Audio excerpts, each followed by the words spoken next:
Oh, ito mga lodi, oh, may gagawin naman tayo mga idol. Oh. Problema na naman si Segundo kasi baka daw makita ng may-ari yung tinapalan na pipe doon mga idol sa baba. Ang problema mga idol ay walang available na plans, kaya ito nagkating ako mga idol ng steel plate 12mm ang kapal mga idol. Kinating ko at gagawin nating plans yan mga idol. Ito sinalang ko sa turnuhan mga lodi. Oh. Yan, tiyug-tiyugin natin dito sa turnuhan kaya para sige, pass forward lang natin para dasig matapos mga idol. Tantawin yung mga idol kay aking ginalimpyuhan yung aking gawing plans para manami yun. Hamis-hamis bala mga idol. Tingnan yung mga lodi, i-reverse ko yung litmas yan para magdalagan siya pa balik pa banti mga idol. Yan, malapit din matapos mga lods at buslutan natin sa tunga yan mamaya. I-repiece natin para huling paagi na lang yan mga idol. Yan, tapos tanggalan natin ng talom sa kanto nya.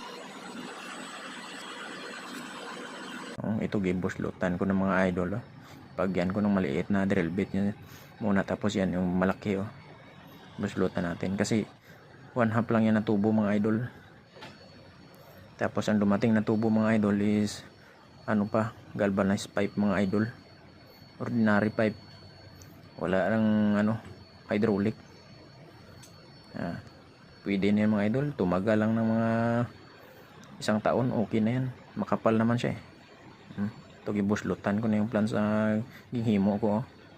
Yan, wala ko naging pagagatan ng gato kay yung gato silalim para dasig, at saka maliit naman ng mga lodi, kaya namang pigilan. At saka mahinay man lang ang tiyog ng ating post drill mga idol. Tingnan nyo mga idol, lantawin nyo kay human na. Duwa lang kabilog ang himo ko mga idol. 2 piraso lang yung ginawa ko, kaya yung isa mayroon din na reserva. Bali 3 plans yung ating kailangan mga lodi.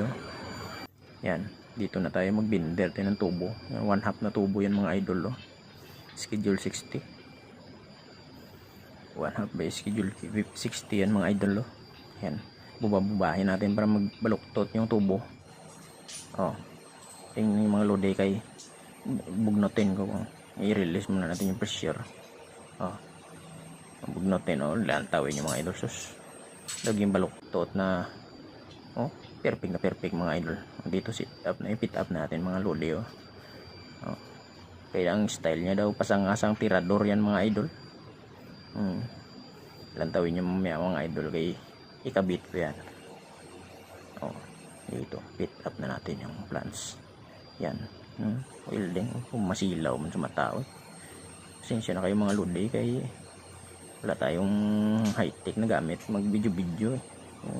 Tiyaga lang muna tayo kay siyempre balang araw makabili rin tayo magandang pang video pa mga lodi. Tiltik natin mga idol, tanggalin natin yung plugs niya mga idol, yung kanyang slugs mga idol. Yan human na yan mga idol. Limpyo-limpyuhin, pagyan ko yan ng pakaras mamaya. Pagyan natin ng pakaras para maglimpyo siya mga idol. Human na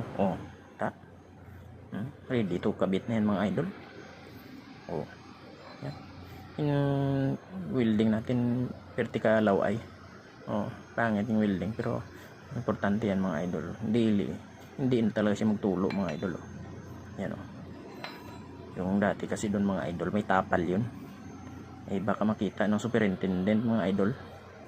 Ay sus, pag umakyat yung superintendent may tapal pagalitan chief engineer sa Segundo. Tingnan nyo mga idol, pit up ng mga idol. Human na tawin nyo. Yan na yung bagong gihimo ko. Yan yung luma mga idol, tingnan nyo. Ayan, yan mga idol, may galapa siya. Bawal yan mga lodi, baka makita ng superintendent mga lods. Pagalitan yung ating chief engineer. Sus, bait naman chief engineer hindi kayo magpayag pa. Siyempre mga lodi na pagalitan siya mataas. pag mabait na tao eh.